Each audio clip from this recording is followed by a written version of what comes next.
देखो हम लोगों ने एक लास्ट क्लास में कौन सा नया एक चैप्टर स्टार्ट किया था, जो कि था हमारा कौन सा, एटम्स एंड मॉलिक्यूल्स। यही पढ़ रहे थे हम लोग लास्ट क्लास में, है ना।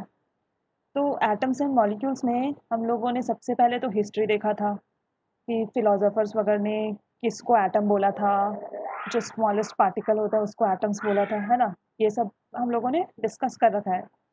फिर हम लोगों ने लॉ ऑफ केमिकल कॉम्बिनेशन, दो जो लॉस हैं, लैवोजियर और प्राउस्ट, दो साइंटिस्ट लोगों ने मिलके दो लॉज दिए थे, लॉ ऑफ कांस्टेंट प्रोपोर्शन और लॉ ऑफ कंजर्वेशन ऑफ मास, जो कि दोनों किसके अंडर आते हैं, लॉ ऑफ केमिकल कॉम्बिनेशन। मतलब कि अभी तक जो भी बातें हो रही थी हिस्ट्री के अकॉर्डिंग, उसमें इन लोगों ने बस काम किया था और इन लोगों ने बताया था कि अगर कोई भी केमिकल रिएक्शंस हो रहे हैं तो कौन से दो चीज़ों को हम लोगों को मेंटेन करना है। मतलब कि ये केमिकल रिएक्शन का प्रॉपर्टी है कि ये दो लॉज फॉलो ही होंगे तभी सब कुछ है। मतलब कि लॉ ऑफ कंजर्वेशन ऑफ मास क्या बोला था कि मास can neither be created nor be destroyed. और लॉ ऑफ कांस्टेंट प्रोपोर्शन हम लोगों को क्या बताया था, लॉ ऑफ कांस्टेंट प्रोपोर्शन हम लोग को ये बताया था कि अगर हमारे पास कोई भी मॉलिक्यूल्स मॉलिक्यूल्स बनाने हैं, जैसे कि H2O का मॉलिक्यूल हम लोग को बनाना है, तो जो एटम्स उसको बना रहे होंगे वो लोग एक फिक्स्ड रेशियो में कंबाइन करेंगे। यही बातें हम लोगों ने डिस्कस की थी, ठीक है। फिर डाल्टन एटॉमिक थ्योरी आया, जिसमें डाल्टन्स ने बहुत सारे अपने अपने पॉस्टुलेट्स दिए थे, 4-5 पॉइंट्स लिखवाए थे मैंने लास्ट क्लास में। तो उनके बारे में हम लोगों ने डिस्कस कर दिया था। डाल्टन ने कुछ नहीं किया था, डाल्टन ने एटम को एक्चुअल में डिफाइन किया था फिलोसोफर लोगों के से आइडिया लेके कि it is the smallest indivisible particle, ठीक है। उसी को एटम बोला था, जो फिलोसोफर लोग ऑलरेडी ये बता चुके थे। फिर उसने लॉ ऑफ कांस्टेंट प्रोपोर्शन और लॉ ऑफ कंजर्वेशन ऑफ मास को ध्यान में रखते हुए अपने लॉस दिए थे। आज हम लोगों को क्या पढ़ना है, हम लोगों ने डाल्टन्स एटॉमिक थ्योरी स्टार्ट कर दिया है, उसमें हम लोगों ने उसके पॉस्टुलेट्स देख लिए थे। यही तक था हमारा था लास्ट क्लास का चीज़। तो अभी तक इतने चीज़ों में किसी को कोई डाउट है या कुछ भी पूछना है जो लास्ट क्लास में समझ में नहीं आया था, वो बता दो एक बारी। नहीं है ना? बाकी बच्चे व्यू वो नहीं है क्या, लिंक ज्वाइन नहीं हुए है ना? ठीक है, कोई नहीं। तो आज हम लोग पढ़ेंगे कि व्हाट इज एक्चुअली एटम, ठीक है। हम लोग देखेंगे, मैं राइटिंग पैड में पढ़ाने लग गई हूँ, मतलब 2-3 क्लास हो गए हैं, तो थोड़ा सा राइटिंग अगर में दिक्कत होगा तो बता देना, ठीक है।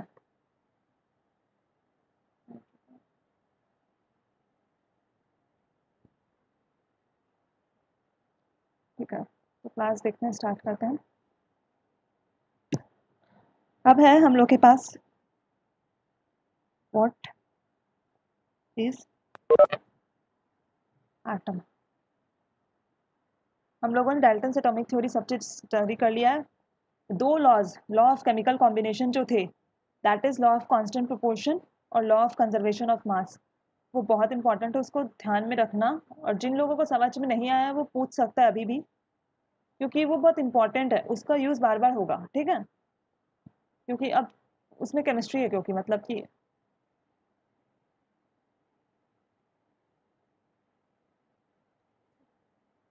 ठीक है। देखो, व्हाट इज एटम।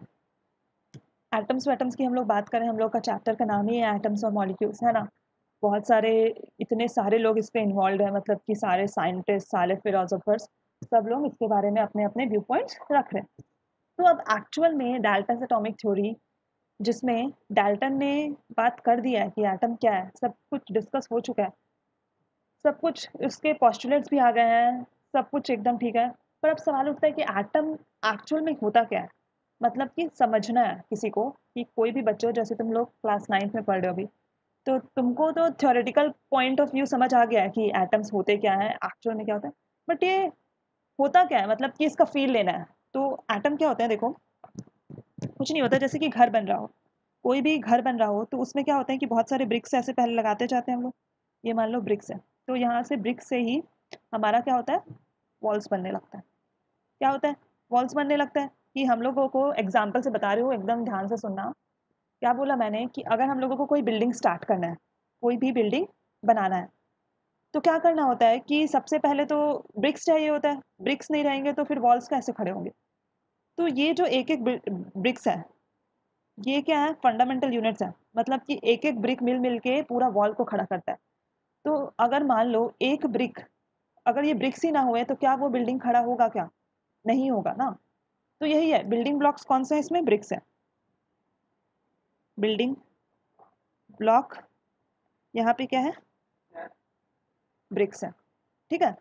तो उसी तरह हमारे पास कोई भी मैटर है, कोई भी तुम्हारे आसपास सामान दिख रहा हो, कोई भी सामान, उसमें ना बहुत छोटे छोटे से, यहाँ पे बहुत छोटे छोटे से ये एटम्स प्रेजेंट है सारे। ये छोटे छोटे से पार्टिकल्स, अभी मानो ये जो मैं डायग्राम में बना रही हूँ, ये तुम्हारे आसपास कोई भी चीज़ है, जैसे कि पेन दिख रहा हो या फ़ोन दिख रहा हो, जिसमें भी तुम पढ़ रहे हो, कुछ भी आसपास। ठीक है। तो वो क्या होता है? वो एक मैटर है।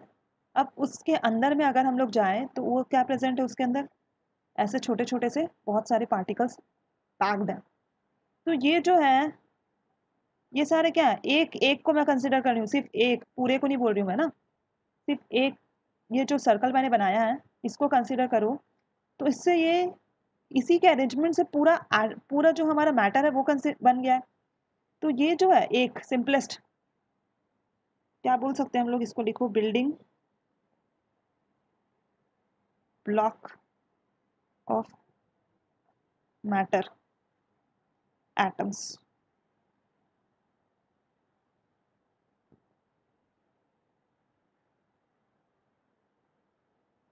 मैंने क्या बोला कि मैंने सबसे पहले बिल्डिंग का एग्जांपल दिया। बिल्डिंग्स में प्रेजेंट होते हैं ब्रिक्स। ब्रिक सबसे छोटा यूनिट है। एक ब्रिक को कंसिडर करो, क्या उस ब्रिक के बिना बिल्डिंग खड़ा होगा क्या? नहीं हो। तो जो बिल्डिंग का बिल्डिंग ब्लॉक है वो क्या है? ब्रिक्स है। ठीक है। उसी तरह अगर हम लोगों को कोई भी मैटर लो, पेन ले लो, ठीक है, जो तुम पेन से लिख रहे हो अभी, उसके अंदर अगर तुम देखोगे तो बहुत छोटे छोटे से पार्टिकल्स प्रेजेंट है। जितना छोटा इमेजिन कर सकते हो उतना छोटा इमेजिन करो। जितना छोटा, बहुत सबसे छोटा जो चीज़ इमेजिन कर सकते हो उसको कंसिडर करो। तो वो एक चीज़ है, वो क्या है, बहुत सारे ऐसे लोगों के साथ मिलके एक पूरा मैटर को फॉर्म किया है। मतलब पूरा पेन है, वो पूरे इतने छोटे छोटे एटम्स, मतलब छोटे छोटे पार्टिकल्स, जिसको तुम सोच भी नहीं पा रहे हो इतना छोटा, उतना छोटे पार्टिकल से बना है। और उसी को हम लोग क्या बोलते हैं? एटम्स। केमिस्ट्री के टर्म्स में उसी को हम लोग क्या बोल देते हैं? एटम्स। ठीक है। तो तुम लिख सकते हो, building blocks of all matter क्या होते हैं? मैटर को बनाने वाले होते कौन है? एटम्स। जैसे किसी भी कंस्ट्रक्शन वर्क में ब्रिक्स के बिना दीवार खड़ा हो सकता है क्या? नहीं हो सकता है। तो उसी प्रकार कोई भी मैटर बिना एटम के एग्जिस्ट नहीं कर सकता। तो जो सबसे स्मॉलेस्ट पार्टिकल, मतलब जिसको तुम इमेजिन भी नहीं कर सकते हो, उसको हम लोग क्या बोल देते हैं? एटम्स यहाँ पे। ठीक है। इसमें किसी को दिक्कत है तो बताओ, एटम क्या होता है? बहुत अच्छे से समझाया मैंने इसको, मतलब कि बेसिक्स में जाके। ये बहुत छोटे होते हैं। अभी हम लोग इसका साइज वगैरह पता करेंगे। जो इसकी साइज होती है ना बच्चों, वो कितनी होती है देखो। इसकी जो एटम की साइज होती है वो बहुत ज़्यादा छोटी होती है। यहाँ पे लिख रही हूँ, साइज ऑफ एन एटम।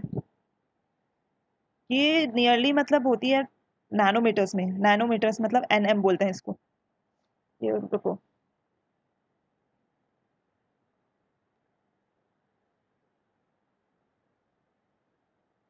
हम लोग को क्या पता करना है? Size of an atom. मैं क्या बोली? ये एटम्स बहुत ज़्यादा छोटे होते हैं, तो इसकी साइज नियरली नैनोमीटर्स में होती है। इसकी रेडियस बोल सकते हैं, एटम की जो रेडियस है नैनोमीटर में होती है। अब नैनोमीटर कितना होता है? देखो नैनोमीटर मतलब कितना होता है अभी बताते हैं। 1 nm is equal to 10⁻⁻9 metre. अब बताओ, किसी के पावर में माइनस आ रहा है तो वो क्या बहुत ज़्यादा छोटा टर्म नहीं होता? किसी के पावर में कभी भी तुमको माइनस दिखे, किसी के पावर में, देखो 10 का पावर है ना, क्लास 8 में पढ़े हो ना, पावर्स एंड एक्सपोनेंट्स वाला। तो वही चीज़ है यहाँ पे भी, कि 10 के पावर में -9 है। मतलब सोचो कितना छोटा है ये, बहुत छोटा है, -9। अगर यहाँ पे कुछ चीज़ पॉजिटिव है तो वो बड़ा है। इसका मतलब क्या होगा? इसका मतलब ये हो रहा है ना कि 1/10⁹ अब देखो नीचे 10 है, किसी को 10⁹ से डिवाइड करो, सोचो 1 को, तो 0.0000009 बार 0 फिर 1 ऐसे होगा, मतलब ये होगा। तो कितना छोटा है, बहुत छोटा है। तो इसकी जो रेडियस होती है एटम की, उसको तो हम देख ही नहीं सकते, ये इतनी छोटी होती है। इसका पार्टिकल साइज मतलब कि एटम की जो रेडियस होती है इतनी छोटी है कि उसको इमेजिन भी नहीं कर सकते, उसको हम लोग नेकेड आई से नहीं देख सकते, नैनोमीटर्स में है। ठीक है, तो यही बात मैं समझाने की कोशिश कर रही हूँ कि एटम्स एक्चुअल में ये होता है। अब बताओ इसमें किसी को कोई दिक्कत है तो बोल सकता है।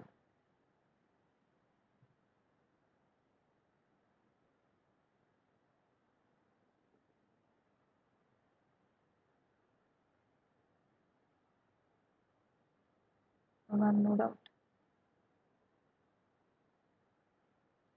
जितने लोग भी हैं, अंशुमल, आदित्य, अंश,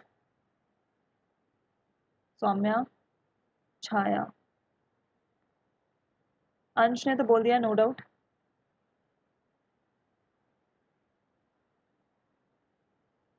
आगे अगर कुछ वापस से रिपीट करना है तो बताओ।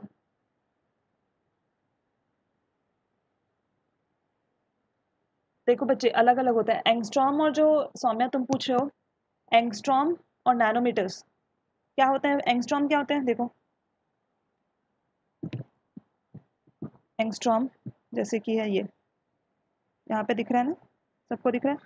1 एंगस्ट्रॉम है ये, इसका एंगस्ट्रॉम को ऐसे लिखते हैं। इसका मतलब होता है 10⁻⁻10 मीटर्स। तो ये डिपेंड करता है, 10⁻⁻9 और 10⁻⁻10 ये आसपास हैं, तो इतना थोड़ा बहुत डिफरेंस चलता है। नैनोमीटर मतलब क्या होता है, मैंने बताया 10⁻⁹ नैनोमीटर मीटर्स है, और एंगस्ट्रॉम मतलब होता है 10⁻⁻10 मीटर्स। अब बताओ 1/10⁹ मतलब कि 0.00008 बार 0 और 1 9, एक लिख देंगे तो 9th पोजीशन में हमारा 1 है। 10⁻⁻10 में एक 0 और ऐड हो जाएगा, इन दोनों के बीच का डिफरेंस है 1/10 का। ठीक है, ये डिपेंड करता है, तुम जो पूछ रहे हो मैम एटम की, जो सौम्या तुमने पूछ रखा है ये ना कि मैम एंगस्ट्रॉम में भी तो होता है। It depends upon the type of the atom we have. जैसे कि एटम ऑफ हाइड्रोजन का अगर हम लोगों को रेडियाई पता करना हो तो उसको 1 एंगस्ट्रॉम लिखते हैं, मतलब कि 10⁻⁻10 मीटर। वहीं अगर मॉलिक्यूल ऑफ वाटर है हमारे पास, तो अगर उसकी हमें रेडियाई के बारे में पूछ दिया तो उसको 10⁻⁹ बोलते हैं। कंक्लूजन ये है कि तुमको नंबर्स में नहीं फंसना है कि मैम कितना होता है क्या होता है, ये कोई नहीं पूछेगा तुमको इस लेवल पे। अभी बड़े क्लासेस में जाओगे तो इसको बहुत अच्छे से पढ़ोगे। 11th में एटॉमिक स्ट्रक्चर करके पूरा एक चैप्टर है, उसमें तुम सब पढ़ोगे कि रेडियस की फॉर्मूला क्या होती है, एनर्जी क्या होता है, वेलोसिटी क्या होती है, एटम के हर एक चीज़ को पढ़ोगे, डिस्क्रिप्शन को। ठीक है, पर अभी के लिए ये समझो कि इसकी जो रेडियाई होती है, मतलब इसकी जो साइज़ होती है जिसको हम लोग डिटरमाइन करने की कोशिश कर रहे हैं, वो इतनी छोटी होती है कि उसको हम इमेजिन भी नहीं कर सकते हैं। उसको तुम चाहे नैनोमीटर्स में बोलो चाहे एंगस्ट्रॉम में बोलो। 10⁻⁻10 मीटर मतलब होता है एंगस्ट्रॉम, और नैनोमीटर मतलब होता है 10⁻⁹मीटर। Depending upon the type of the atom और मॉलिक्यूल हम लोग इसको डिफ्रेंशिएट कर सकते हैं।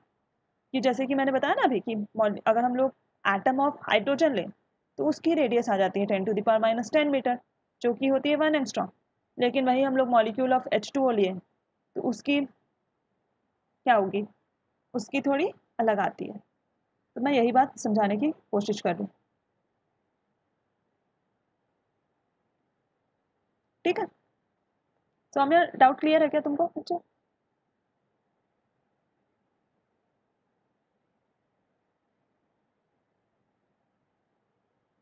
Yes ma'am.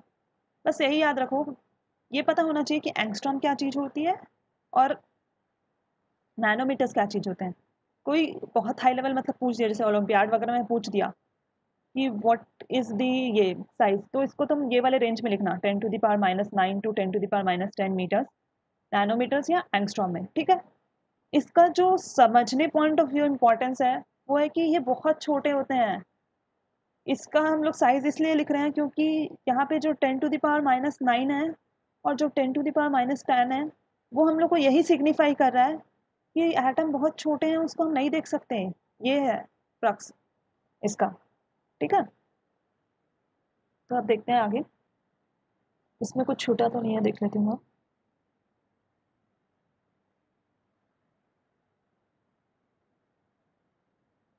अब देखो इसको रिप्रेजेंट कैसे करते हैं।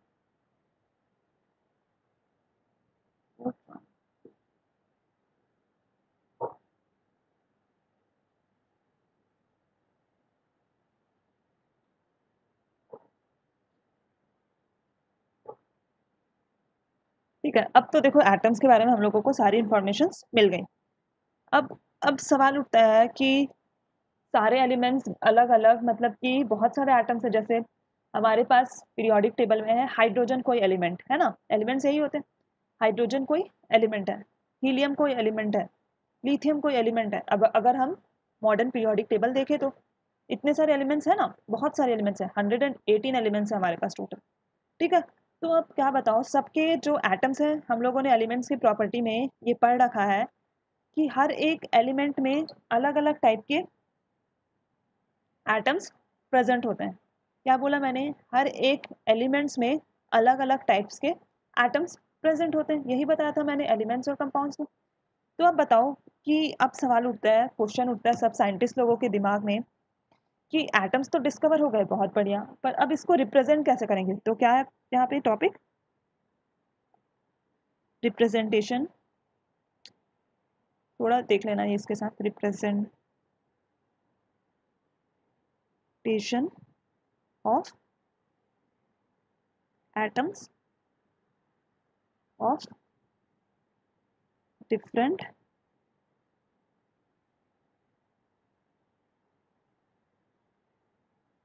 एलिमेंट्स।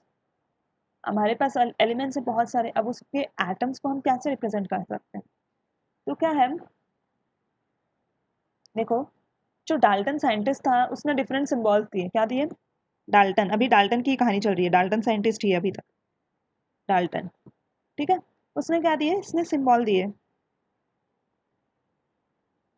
अलग अलग एलिमेंट्स के लिए, मतलब कि अलग अलग। जैसे कि उसने क्या, उनने क्या बोला, हाइड्रोजन है हमारे पास, तो उसको उनने ऐसे रिप्रेजेंट कर दिया था, एक बोला, एक डॉट। कार्बन था, उसको कैसे रिप्रेजेंट कर दिया था, ऐसे। तो कोई इसका वो नहीं था, मतलब कि उनने बस ऐसे सोचा कि अलग अलग एलिमेंट्स हैं, और तब तक कुछ ज़्यादा एलिमेंट्स डिस्कवर भी नहीं हुए थे जब तक हम एटम्स के बारे में स्टडी कर रहे थे। तो उनने कुछ ज़्यादा वो नहीं किया, उनने क्या किया, बेसिकली उनने, डाल्टन ने सिंबल्स रख दिए। जैसे कि हाइड्रोजन का उनने बिना सोचे समझे कोई ऐसा सिंबल रख दिया कि कभी भी ऐसा सिंबल आ गया तो हाइड्रोजन ऐसे, ये हाइड्रोजन को रिप्रेजेंट कर रहा है। जैसे कार्बन है, तो कार्बन को उनने एक सर्कल से बस रिप्रेजेंट कर दिया। वैसे ही बहुत सारे और भी हैं। ऑक्सीजन को क्या किया था उनने, पता नहीं। फॉस्फोरस का मान लो देख लो, ऐसे था, ये फॉस्फोरस को ऐसे रिप्रेजेंट कर दिया। तो वही, ये सब एक रिप्रेजेंटेशन का तरीका आ गया। बोलने का मतलब है कि अब हमारे पास केमिकल लॉज हैं, सब कुछ प्रूव हो चुका है, कुछ भी फेक नहीं चल रहा, मतलब कि सब एविडेंसेस के साथ प्रूव हो चुका है। एटम्स क्या होते हैं सबको पता चल गया है। लेकिन अब सवाल उठता है कि बार बार हम लोग एटम्स थोड़े ना बोलेंगे कि एटम ऑफ हाइड्रोजन या कुछ। तो उसके लिए क्या है, हम लोग को रिप्रेजेंट करने का एक तरीका पता होना चाहिए। तो डाल्टन ने कुछ नहीं किया, डाल्टन ने सिंबल लाया। सिंबल था उसका पहला, ये, डिपेंडिंग अपॉन ये। उसी प्रकार दूसरे दूसरे साइंटिस्ट है, डाल्टन ने सिंबल दिया। ब्रजीलियस एक साइंटिस्ट था, ब्र,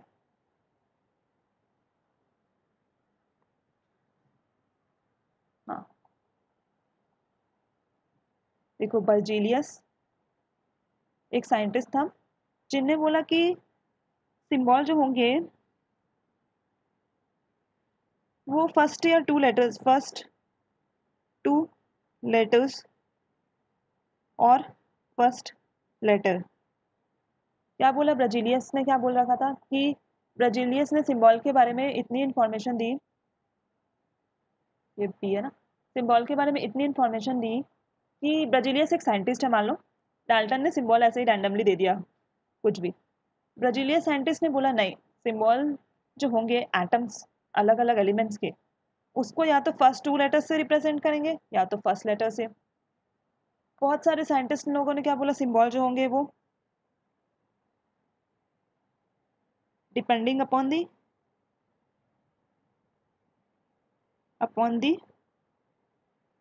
place. Depending upon the place मतलब कि वो सबसे पहले कहाँ पे मिले थे।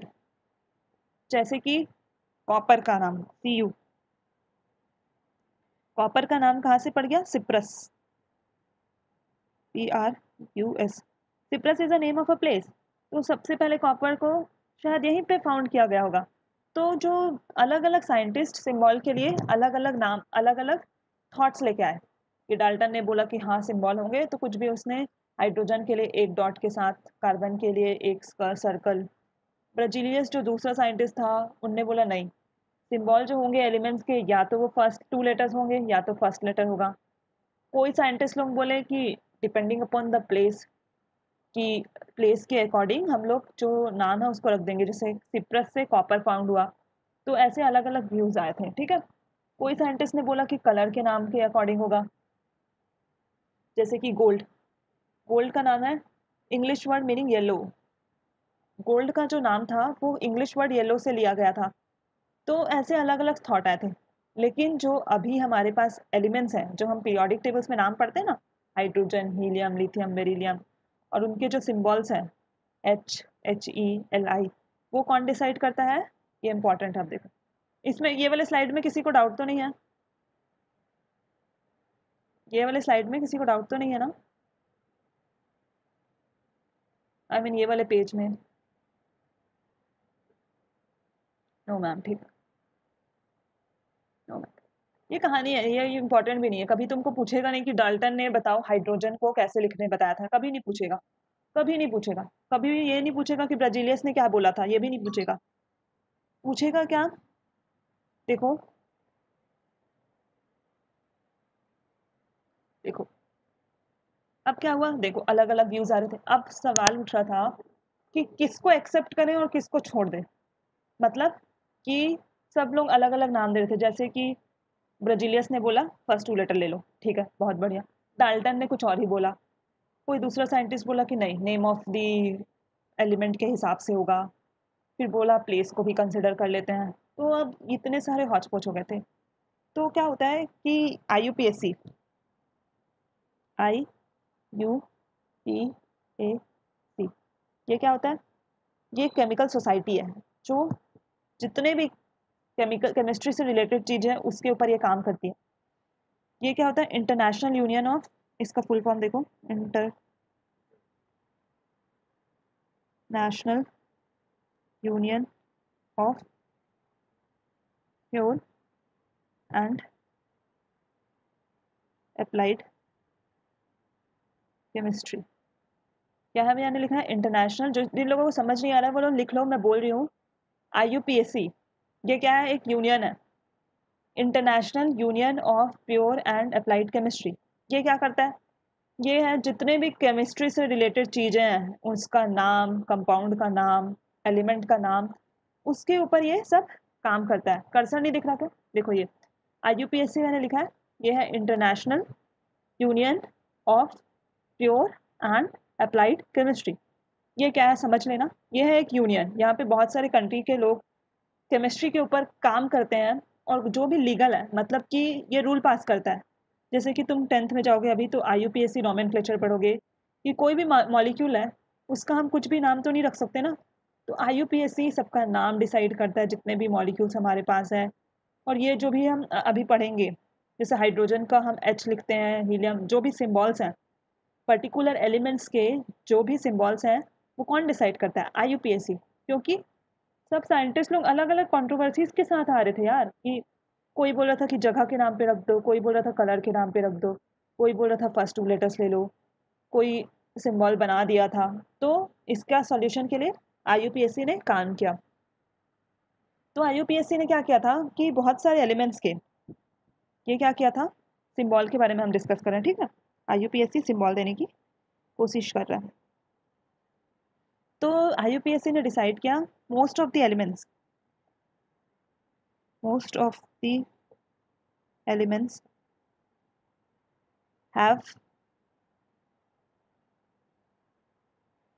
their symbol as one or two letters of their elements name। जिन लोगों को राइटिंग समझ में नहीं आ रहा है मैं उनको लिए रिपीट कर रही हूँ। देखो आईयूपीएससी ने क्या बोला, आईयूपीएससी एक यूनियन है, सारे साइंटिस्ट लोग अपना अपना व्यू पॉइंट दे रहे थे, अच्छी बात है। आईयूपीएससी international union of pure and applied chemistry ने बोला सिंबल रखने का तरीका, मतलब बोला क्या उन लोगों ने बस पास कर दिया कि most of the elements have there, ये टी है ना, THEIR, देयर सिंबल एज है, ये लिखो नोटबुक में, वन और two letters of their elements name. क्या बोला उसने कि एक या दो लेटर, जो भी एलिमेंट का नाम है एक या दो लेटर उसको कंसिडर किया। जैसे कि हम लोगों के पास जैसे कि हाइड्रोजन है, हाइड्रोजन है, हाइड्रो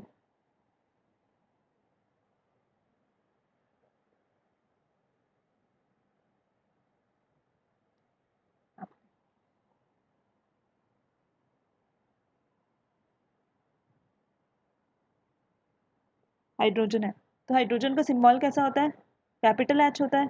तो क्या किया, जो भी इसका नाम का पहला लेटर था इंग्लिश अल्फ़ाबेट का H है ना, बस इसी को करना H, उसको यहाँ पे लिख लिया। मतलब कि उसने क्या किया कि क्या लिखा है मैंने कि बहुत तर, मतलब बहुत ज़्यादातर एलिमेंट्स जितने भी थे उसके नाम के पहले एक लेटर या दो लेटर को कंसिडर करके उसका नाम लिख दिया गया था। जैसे हाइड्रोजन के केस में H लिख दिया, हीलियम के केस में He होता है इसका सिंबल, ठीक है। एल्यूमिनियम के केस में जैसे कि एल्यूमिनियम के केस में क्या होता है A और छोटा l, कभी भी A कैपिटल L नहीं लिखते, जो दूसरा वाला होगा वो हमेशा छोटा लिखने की कोशिश करना। फिर क्या है कोबाल्ट, कोबाल्ट का क्या होता है CO,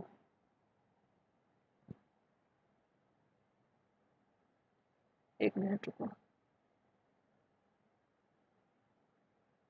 कोबाल्ट है यहाँ पे, इसका भी पहले नाम के दो लेटर्स लिखे हैं, C कैपिटल और O, छोटा O है ना ये, तो ऐसा ही। तो बोला था कि most of the elements have their symbol as one और two letters of their elements name. इतनी बात क्लियर है सबको। जैसे हाइड्रोजन में H उठाया, हीलियम में दो उठाया HE, ये देखो हीलियम में उठाया दो, एल्यूमिनियम और कोबाल्ट में CO, तो सब में ऐसे इन लोगों के केस में दो दो उठाया, हाइड्रोजन के केस में एक उठाया, ठीक है।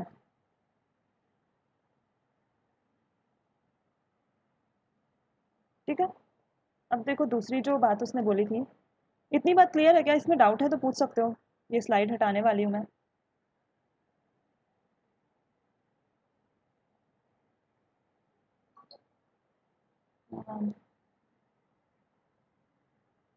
एक मिनट रुको, कुछ बोल रहा था।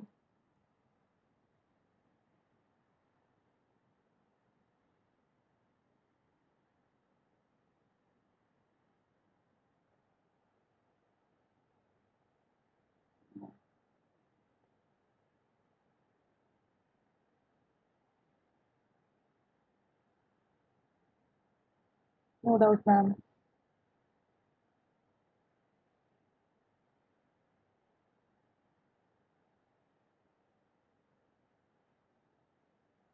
ये हटा दो फिर, इसमें डाउट तो नहीं है ना।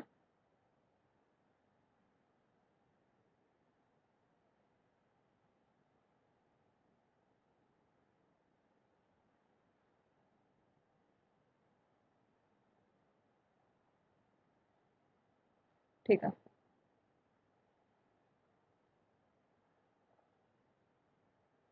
अब देखो ये IUPAC के ना अपने तरीके थे, इसको तुमको एक्सेप्ट करना ही पड़ेगा, इसमें कोई कुछ बोल नहीं सकता। वो इंटरनेशनल यूनियन है, वहाँ पे बहुत सारे साइंटिस्ट बैठे हैं अलग अलग नेशंस के, तो वो लोग अपना जो पॉइंट रख देते हैं डिस्कस करके, वो फॉलो करना सबको इम्पॉर्टेंट है, इसमें कोई साइंटिस्ट अलग से कुछ नहीं बोल सकता, ठीक है। अब दूसरी जो पॉइंट उसने बोली थी, IUPAC के हिसाब से नॉमेनक्लेचर, मतलब कि नाम कैसे होंगे एलिमेंट्स लोगों के, सिम्बॉल्स, मतलब कि हम स्टडी कर रहे हैं, तो उसमें क्या बोला था, उसमें ये बोल रखा था देखो कि जैसे कि है हमारे पास क्लोरीन, तो क्लोरीन का सिंबल जब भी तुम पढ़ोगे वो है Cl। तो बोला था कि कुछ एलिमेंट्स के, some elements have their name as their first letter and the letter appearing later in the name। क्या बोला मैंने, जैसे कुछ एलिमेंट्स हैं, क्लोरीन, क्लोरीन कंसिडर कर सकते हो, और कंसिडर कर सकते हो जिंक, जैसे कि मान लो जिंक, तो इनका सिंबल क्या होता है Zn।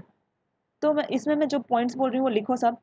इसमें मैं क्या बोल रही हूँ कि देखो, उसने बोला कि मोस्ट मोस्ट मतलब सब एलिमेंट के लिए नहीं बोला था कि शुरू के नाम या तो फिर शुरू के 2 लेटर्स को यूज करके हम उसका नाम लिख देंगे।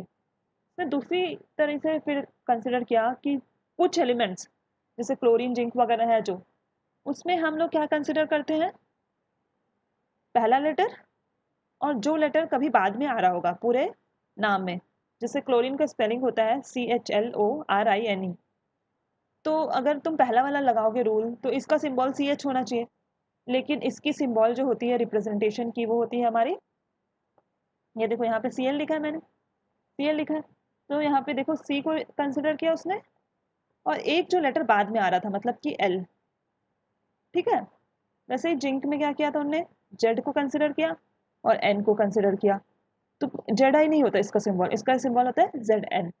तो दूसरा तरीका उसने बोला नाम रखने का कि कुछ एलिमेंट्स के जो नाम होते हैं वो उसका पहला लेटर होता है, बहुत बढ़िया, और जो दूसरा लेटर होता है वो उसके नाम में कहीं पे भी आना चाहिए लेटर, मतलब कि पीछे उसके कहीं भी आ सकता है, फर्स्ट लेटर के अलावा दूसरा कोई लेटर हो सकता है, वो जरूरी नहीं है कि वो एच सेकेंड वाला लेटर ही हो, जरूरी नहीं है कि वो सेकेंड वाला लेटर ही हो, एच या आई, यहाँ पे जैसे जिंक के केस में आई है और एच है, इसके केस में एल ले लिया, इसके केस में एल लिखी है, तो इसका जो सिंबल है वो क्या बन जाता है हमारा, जिंक बन जाता है, और इसका सिंबल क्लोरीन बन जाता है, ठीक।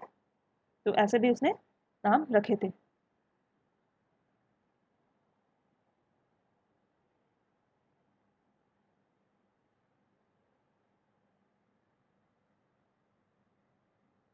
हाँ बच्चे, ऐसे बहुत सारे एलिमेंट्स हैं, मतलब कि सबका तुमको याद नहीं रखना है नाम, ठीक है, जो तुम पूछे हो सौम्या, सबका याद नहीं रखना है। जित सारे हमारे पास टोटल 118 एलिमेंट्स हैं जो स्पेसिफिक है, मतलब जो तुम्हें यूज में आएंगे। अभी मैं उन लोगों के लिए डिस्कस कर रही हूँ कि किसी के लिए भी कुछ भी हो सकता है, ठीक है, तो तुम वो दिक्कत मत लो अभी, ठीक है। अभी हम देखेंगे दूसरा, देखेंगे जो तरीका होता है स्टार्ट, तुमको ये सब मेमोराइज भी नहीं करना है, प्रैक्टिस के साथ क्या होगा कि अभी तुम 9th में हो, 10th में जाओगे, 11th में जाओगे, तो सारे एलिमेंट्स जो ये सारे हैं, मतलब कि जो अभी हम लोग, तुम लोगों को अपने आप सारी एलिमेंट्स याद हो जाएंगी, उनके सिंबल्स जो जो इम्पोर्टेंट है, और 11th में तो पूरा पीरियोडिक टेबल याद कराते हैं, तो तुम उसके लिए दिक्कत मत लो। बाकी रुको, मैं कुछ छूट गया हो तो बता देती हूँ इसमें। सबको तुमको स्पेसिफाई नहीं करना है कि मैम ये इसके केस में भी तो यही होता है, ऐसे स्पेसिफाई करने का कुछ एज इन नहीं है।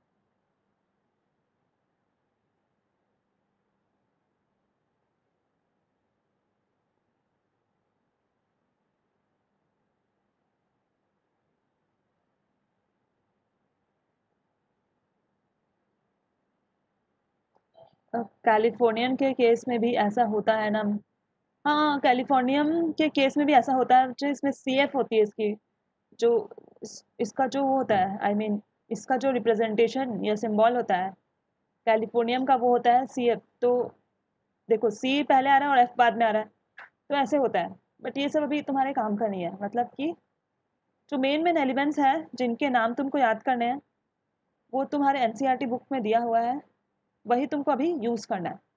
क्योंकि प्रोमिनेंटली जैसे कि तुमको ऐसे बड़े बड़े एलिमेंट्स के नाम याद करके कोई फ़ायदा नहीं है। कैसे नहीं है फ़ायदा, देखो अगर तुम कोई केमिकल रिएक्शन कराओगे तो उसमें कैलिफोर्नियम का यूज़ देखोगे, कभी नहीं होगा, कभी बहुत रेयरली होता है। तो जो चीज़ बहुत ज़्यादा यूज़ में होगा उसके नाम तुमको पहले याद होने चाहिए 9th लेवल पे। और इसका नोमेनक्लेचर इतना इम्पोर्टेंट नहीं है, तुमको ये कभी नहीं पूछेगा कि आईयूपीएसी नाम कैसे देता है, लेकिन तुमको ये बात पता होना चाहिए कि यार ये नाम कहाँ से आ रहा है, कैसे आ रहा है, आईयूपीएसी ने ऐसे कौन से रूल्स लगाए हैं। कभी नहीं पूछेगा एग्जाम में, कोई भी एग्जाम में नहीं पूछेगा कि आईयूपीएसी ने कब ये नाम जो रखा है, क्लोरीन का नाम सीएल क्यों होता है, कभी नहीं पूछेगा कोई। पर तुमको वैसे पता होना चाहिए ना यार, सिंबल बन रहे हैं तो उसके सिंबल्स क्यों आ रहे हैं, सीएल क्यों हो रहा है। ठीक है, तो इतनी बातें हैं।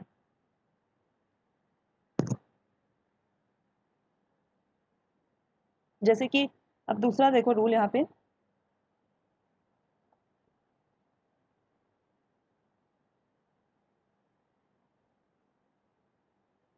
हाँ देखो यहाँ पे कि कभी कभी एलिमेंट्स के जो नाम लेटिन या फिर जर्मन वगैरह में होते हैं, जर्मन लेटिन या जर्मन जो नाम होते हैं उसके नाम पे हम लोग रख देते हैं। जैसे कि हम आयरन, आयरन का जो नाम होता है सिंबल, उसको हम लोग लिखते हैं एफ ई। इसका नाम एफ ई इसलिए पड़ा है क्योंकि इसको लैटिन में हम बोलते हैं फेरम। क्या बोला मैंने कि आईयूपीएसी एलिमेंट्स के नाम कभी कभी उनके जो लैटिन नाम होते हैं, लैटिन या जर्मन में, जैसे लैटिन या जर्मन में आयरन को फेरम बोलते हैं, ferrum F E double R U M, ferrum. तो इसी के नाम पे एलिमेंट का नाम सिंबल रख दिए, F E is the symbol of iron. Iron का सिंबल आई नहीं होता, आई आर या कुछ ऐसा नहीं होता, एफ ई होता है। एफ ई क्यों होता है, क्योंकि इसको लेटिन में, लेटिन में फेरम बोलते हैं। उसी प्रकार देख लो और कौन कौन से हैं। सोडियम को क्या बोलते हैं, सोडियम का सिंबल क्या होता है, सोडियम का सिंबल होता है Na।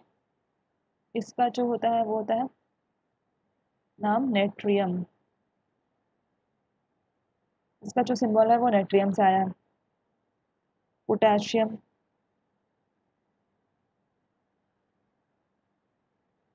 तो बोलते हैं हम के, इसका नाम कैलियम होता है,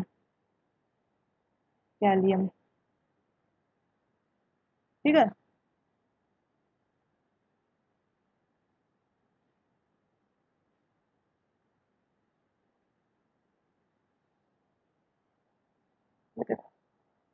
तो वही मैं बोल रही हूँ, तुमको बस सिंबल से मतलब है, तुमको रूल से कोई मतलब नहीं है।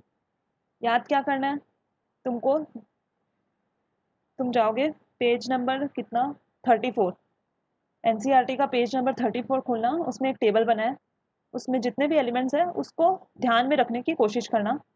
8th में भी तुम लोगों ने ये बातें पढ़ रखी हैं ऑलरेडी कि हाइड्रोजन को एच बोलते हैं, हीलियम को एच ही बोलते हैं, ऐसे। तो फिर जो भी इंपॉर्टेंट एलिमेंट्स जो तुम्हारे यूज़ में होंगे वो सारे वहाँ पे दिए हैं।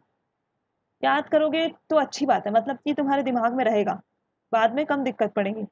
अभी भी याद नहीं करोगे तो प्रैक्टिस के साथ याद हो जाएगा। पर बात वही है कि ना कि याद होना चाहिए 9th लेवल पे, ठीक है, तो फिर ईजी होंगी चीज़ें। इतनी बात क्लियर है सबको।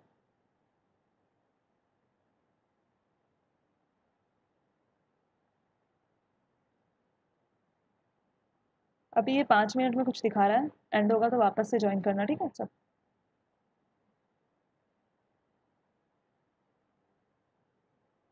डाउट तो नहीं है ना इसमें, अगर डाउट नहीं है तो फिर नेक्स्ट स्लाइड में जाते हैं हम लोग।